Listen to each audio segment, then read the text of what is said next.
مسلمان جو افواج ہے اس نظریے سے، اس سوچ سے وہ اس کی حفاظت نہیں کرتی کہ یہ محض قومی فریضہ یا ہمارا پیشہ ہے، ہماری ڈیوٹی ہے، بلکہ مسلمان فوجی اپنا ایمانی تقاضا سمجھتے ہوئے ملک پاکستان کی ریاست کی حفاظت کرتا ہے۔ ملک پاکستان کی جو فوج ہے جو ہماری اس ریاست کی سرحد کی حفاظت کر رہی ہے، وہ اپنی صرف ذمہ داری نہیں سمجھتی، صرف وہ ایک ڈیوٹی نہیں سمجھتی، بلکہ وہ ایک ایمانی فریضہ سمجھتے ہوئے اس کی حفاظت کرتی ہے۔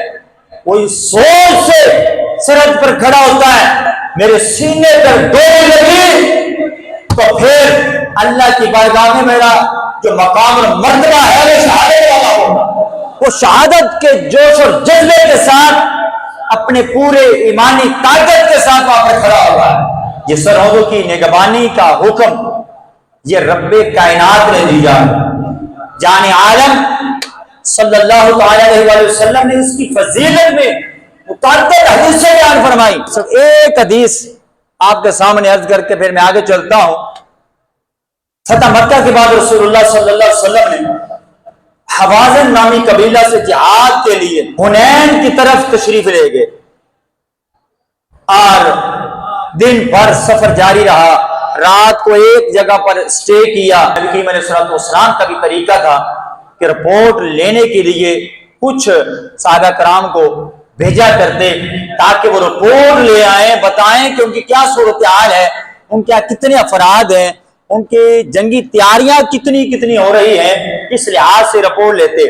خیر ایک جگہ پر پڑاؤ کیا اور وہاں پر جمع ہو گئے تو وہاں پر ایک سوار نے آ کر رپورٹ دی اور عرض کیا کہ یا رسول اللہ صلی اللہ علیہ وسلم، مخالفین بہت بڑی تعداد میں اپنے تمام تر اموال کے ساتھ وہ حملہ آور ہونے کے لیے، لڑائی کے لیے جمع ہو گئے۔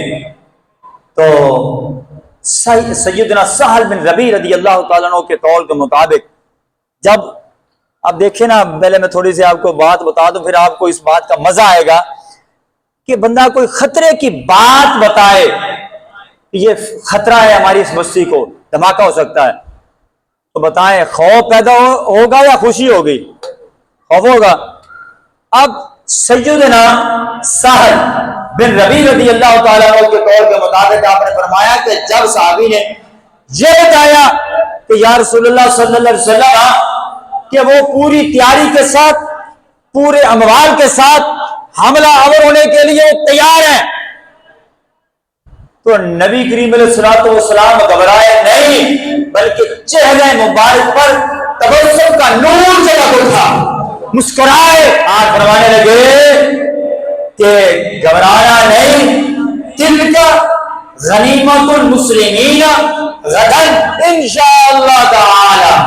انہوں نے خبر یہ دی کہ یا رسول اللہ ان کے پاس بڑا مال ہے اور پورے اموال کے ساتھ حملہ ہونے لگے ہیں۔ تو نبی کریم علیہ الصلوۃ والسلام نے فرمایا گھبرانا نہیں، وہ کل، غدن کہتے ہیں کل کو، آنے والی جو کل ہے، نبی کریم علیہ الصلوۃ والسلام نے فرمایا کل آنے والی ہے، اس دن وہ سارا اموال جتنا بھی مال ہے وہ ہمارے قبضے میں بطور مال غنیمت آ جائے گا، وہ بطور مال غنیمت ہمارے قبضے میں آئے گا۔ یعنی کہ ایک دن پہلے ہی نبی کریم علیہ الصلوۃ والسلام نے فتح کی خبر دے دی کہ فتح، کامیابی یہ کس کی ہے بھائی؟ مسلمانوں کی ہے۔ پھر نبی کریم علیہ الصلوۃ والسلام نے فرمایا کہ من یحرسنا لیلا، آپ علیہ الصلوۃ والسلام نے فرمایا کہ اب رات ادھر ہے، اب رات پہرا کون دے گا، رات کی ڈیوٹی کون دے گا؟ اب رات کا وقت ہے، ہم تو سو جائیں گے، اب رات کو جا کر ڈیوٹی کون دے گا، پہرا کون دے گا؟ آگے سیدنا انس نبی رضی اللہ تعالیٰ عنہ نے یا رسول اللہ صلی اللہ علیہ وسلم میں اس کی ڈیوٹی سر انجام دوں گا۔ نبی کریم علیہ الصلوۃ والسلام نے فرمایا ٹھیک ہے۔ انہیں جناب کی ڈیوٹی دے دی گئی اور ان کو کہا گیا کہ گھاٹی کی بلندی پر چڑھ جاؤ، گھوڑے پر سوار تھے، کھڑے ہو گئے وہاں پر، ڈیوٹی دیتے رہے رات کو۔ جب صبح ہوئی تو نبی کریم علیہ الصلوۃ والسلام شدت سے اس کا انتظار کر رہے ہیں ہائے ہائے ہائے، قربان جائیں حضرت انس کی شان پر کہ جس کی آنے کی جو انتظار رسول اللہ فرما رہے ہیں اور شدت سے انتظار دیکھ رہے ہیں کہ کب آتا ہے میرا انس، اور بار بار پوچھتے بھی ہیں۔ آج جب صبح کے وقت نماز با جماعت ادا فرمانے کے بعد آپ وہ تشریف لے آئے تو نبی کریم علیہ الصلوۃ والسلام نے ارشاد فرمایا کہ حل نزلت اللیلہ، کیا انس تو رات کو گھوڑے سے اترا بھی تھا یا وہاں سوار ہو کر بیٹھا سواری پر چلا رہا؟ کوئی اپنے آپ کو ریسٹ بھی دی، کوئی زمین پر بیٹھا یا سواری پر آپ نے سوار ہو کر رات گزاری ہے؟ آگے عرض کرتا ہے کہ یا رسول اللہ صلی اللہ علیہ وسلم آپ کا حکم ہو پھر سواری سے کیسے اترے؟ آپ کا حکم اور سواری سے اترے یہ نہیں ہو سکتا۔ یا رسول اللہ صرف قضاء حاجت کے لیے اور نماز پڑھنے کے لیے نیچے اترا تھا، اس کے علاوہ میں سواری پر ہی بیٹھ کر رات گزاری ہے۔ اب سنیں نبی کریم علیہ السلام نے کیا فرمایا۔ سنن ابو داؤد کے حدیث نمبر 2501 حدیث نمبر ہے۔ رسول اللہ نے کیا فرمایا، قد اوجبت فلا علیک الا تعمل بعدها۔ نبی کریم علیہ السلام نے فرمایا اے ناس تمہارے لیے جنت لازم ہو رہی ہے، اگر اس کے بعد اگر تو کوئی نفلی عبادت نہ بھی کرے تمہارے لیے یہی عمل کافی ہے۔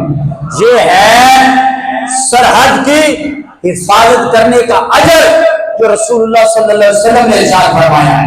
یہ جو اللہ کی رضا کے لیے اور دل میں محبت رسول لیے سرحدوں پر جو ہمارے فوجی پاکستانی کھڑے ہیں، خدا کی قسم ہے یہ عام نہیں ہے،